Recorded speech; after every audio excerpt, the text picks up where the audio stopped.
Well, hello, everybody. Thanks so much for being with us today. This week has been incredibly difficult on multiple levels for so many of us here in Boise. And unfortunately, the loudest and voices have been elevated. And we are here today to say a couple things. First off, I want to say that Boise is here for each of you, as I know that so many of you are here for each of us as members of this community. And joining me today, we have Dan Prinzing from the WASMA Center, Joel Poppin from Micron, and of course, Rabbi Dan Fink from the synagogue, who all have agreed to join me today to address the events of the week, particularly as they relate to the WASMA Center, but then also to talk about who we are and where we head moving forward together. And I want to make this incredibly clear. The vandalism that occurred at the Anne Frank Memorial is reprehensible. It's a crime on so many levels, and it's truly horrific, and I condemn it, as does the city.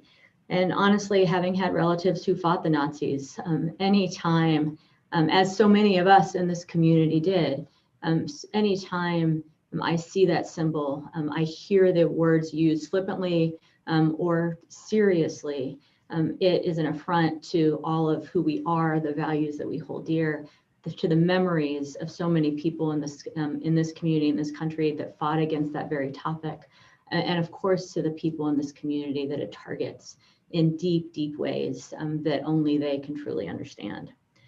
To all of you in Boise who feel unsafe, who feel violated by this crime, I want you to know that we are here to protect you, that we are investigating this crime and will hold people accountable appropriately. And to anyone that might have felt emboldened by what happened, that decides to take additional actions, that thinks that this is a place that this can be done, I want to make it clear it is not. We will hold you accountable. We will do everything in our power to protect the residents and to hold true to who we are as a community, which is one that welcomes all, that has continues to reckon with its past and knows that we can do better. And I want to say that the graffiti at the Anne Frank Memorial is not representative of who we are as a people, of who we are as a community. We are diverse, we are welcome, we embrace the differences amongst us because it makes the fabric of our place unique, special, and so much richer. But that said, while we're a proud home to refugees, a proud home to the Anne Frank Memorial and the Declaration of Human Rights as published there, we also have to reckon with the fact that this act is symbolic of some of which is in our community. And that is so important. We can't get beyond this if we don't acknowledge that there are elements in our community that hate, that we have to address it, and as a community come together and move forward through it to make sure that this doesn't happen again, and that ultimately that there's no place for that in our community. And I'd say in so many ways, Boise has a proud history of recognizing the danger of this hate, the existence of this hate, and doing something about it. Back in the 90s when the Anne Frank Memorial came to be, when corporations around the city came together and said, we're too great for hate, when the people of North Idaho took what was happening there, reckoned with it, and created something so much greater for the good of their community. We in Boise, we in Idaho, know because of the history that we've had, it is so important to address it, to move forward from it, and it's time that we do it again, that we renew our commitment to doing that again. And I want to say from a city perspective, I deeply believe that we are a stronger community because we are really willing to address what has been here, what is here, and we're willing to talk about who we are and who we want to be. And that is so important, particularly in these tough days.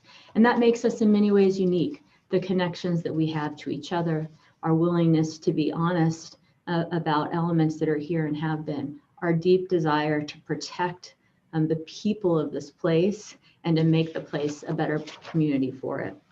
And here at as a city government, we too recognize that more must be done. We've developed a diversity, equity, and inclusion framework that won't be done quickly. It'll be multiple years of work, but to ensure that we are an employer and a community within a community that welcomes everybody, creates safe places, is able to bring people of diverse backgrounds that are reflective of this community to bear for the public good.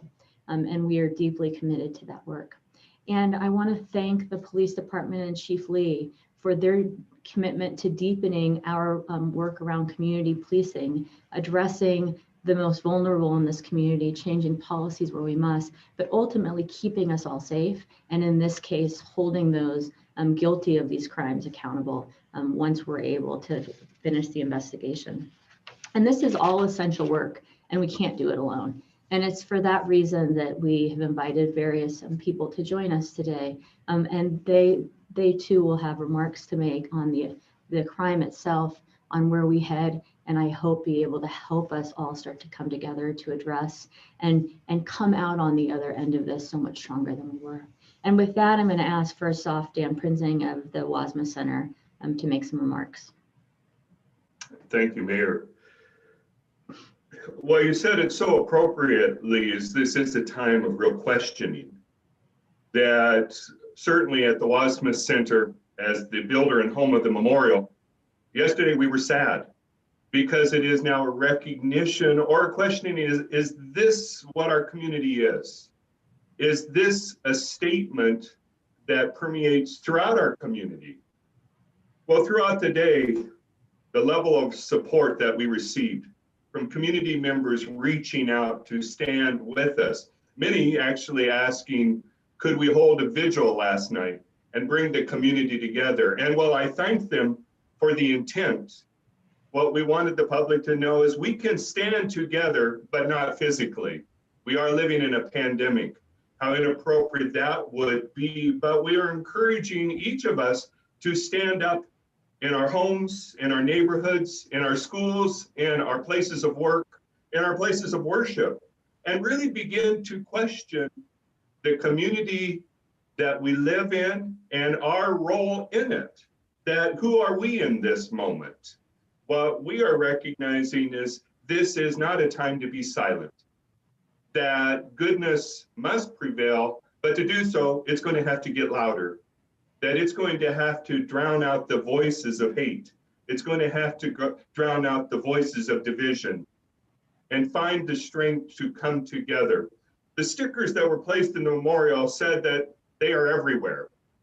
Well, what we were reminded yesterday is that love is everywhere. Kindness is everywhere.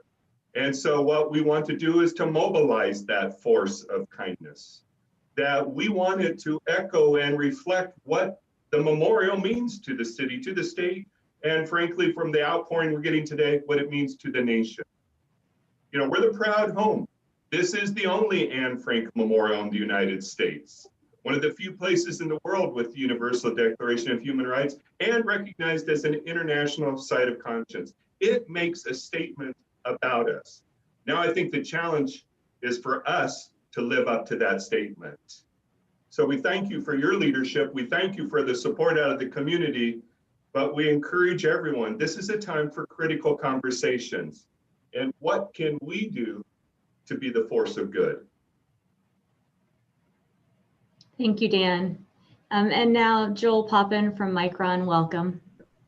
Thank you, Mayor. Thank you for inviting me and for including Micron. Dan mentioned the pandemic. I'm in my office and our protocols require me to wear a mask, so that's the reason for the mask. I put together a few thoughts that I wanted to share. This is not who we are. And I want to tell you a little bit about Micron and the Boise that we know. Boise's been Micron's home for over 42 years. It's our corporate headquarters. It's the home of some of the most advanced semiconductor research and design in the entire world. And it's also home to more than 6,000 of our Micron team members. We work closely with leaders, organizations, and community members in Boise and the Treasure Valley to make this the absolute best place to live. We've provided millions of dollars of support to great nonprofits, schools, and community campaigns to make this a better community for all. And we're proud to call Boise Micron's home. Boise's always been a welcoming place for our team members that move here or that visit from around the world. Safe, excellent quality of living, beautiful and vibrant, with people who are kind and empathetic and who care about others. The kinds of things currently happening in our community, like anti-Semitic and racist acts of vandalism, harassment and violence against public officials, are wrong, and they don't represent the Boise that we know. Micron and our team members condemn all forms of violence, racist, or intimidating actions in our community. In addition to being wrong and deplorable, those kind of bad actions impact our ability to recruit and retain talent, and potentially threaten our growth, prosperity, and longevity here in Idaho. So here's some things that Micron is doing to combat and avoid this behavior. At Micron, we're committed to developing a diverse and inclusive culture where everyone is seen, heard, valued, and respected. This year, we added the phrase "for all" to our vision statement, transforming how the world uses information to enrich life for all. And the reason that we did that is by adding "for all" to our vision statement, we raised the consciousness of our intention, emphasizing that Micron truly works for and stands for all. The importance of diversity of thought, backgrounds, experiences, and perspectives cannot be overstated. It leads to better results, gives us a competitive business advantage, and maybe most importantly, makes us better humans. Here at Micron, we've created a number of different employee resource groups that support the many diverse voices and cultures at each of our Micron locations around the globe, as well as an ally program to wrap around those groups as supporters and advocates. We provide training and build important discussions around relevant and sensitive topics to help ensure that our team members better understand themselves and each other and respect and celebrate our differences. Micron will continue to invest in community programs here in the Treasure Valley to help promote understanding and unity. We're committed to speaking up and taking action to help ensure that Boise is safe and secure and continues to be a great place to live, work, and play. We ask that you join us. Thank you, Mary. Thank you, Joel. And finally, Rabbi, thank you particularly for joining us today, as I'm sure as the holidays begin shortly, and you're very busy. Really appreciate having you with us as well. Rabbi Dan. Oh, you're muted. You'd think I would have learned this by now, 9 months in. Thank you, Mayor. In fact, the holiday of Hanukkah begins this evening, and Hanukkah is all about shining light in a time of darkness. And now more than ever, when there is so much darkness around us, it is really incumbent upon us to shine light. So I thank you for this opportunity for shining your light and for inviting us as a community to do the same. In 1938 in Germany, much of what we now know would unfold as the Shoah or the Holocaust really essentially began with Kristallnacht, the night of broken glass. It was a night when synagogues were burned and destroyed, when Jews were beat up on the streets, Jewish businesses were stormed. It was a night of anti-Semitism, and it was a night of mob rule. And I couldn't help but think back on that night and the events of recent days.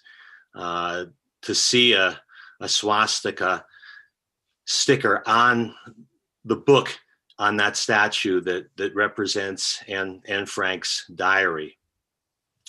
To see the kind of mob rule where people are storming the places where our government functions and the homes of our government officials was truly chilling to me. They represent the kind of intimidation and fear and essentially the effort to strike fear through a kind of terror that we know where that goes, the spiral of injustice. at that Anne Frank Memorial, which also had a swastika placed on it, is so important for us because it reminds us of how things unfold if good people don't stop it.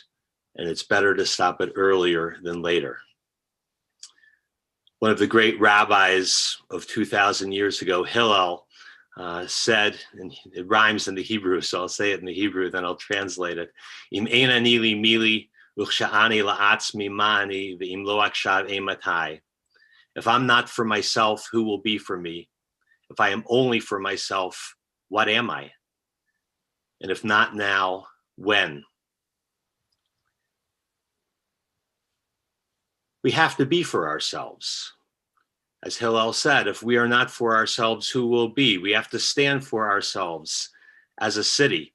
But if we are only for ourselves, it's important to note the change in pronoun. It's not who am I, but what am I? If we are only for ourselves, if we think only about ourselves, if we are not our brothers and sisters' keepers, we are less than fully human. And if not now, when? This is the time. As you indicated, Mayor McLean, we are at, if not immediately approaching, a tipping point. This is the time for Boiseans to say, this is not who we are. And as you noted, Mayor, I believe too that this is not who we are, but the words will be empty if we don't get out there and show that this is not who we are. Because who we are is ultimately determined by our actions, by the actions of the majority who I believe are good and caring and compassionate and want to say no to hate and will say no to intimidation. Being a rabbi, I'll end with a story. It's kind of what we do.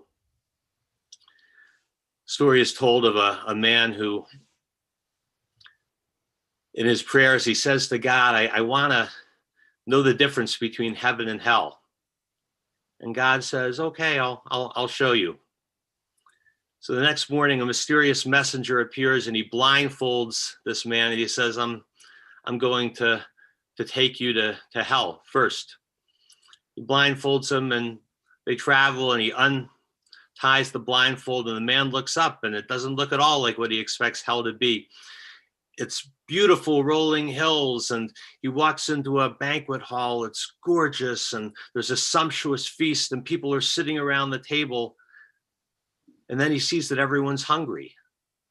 Despite all the delicious food, people can't unlock their elbows, so they can't lift the food to their mouths.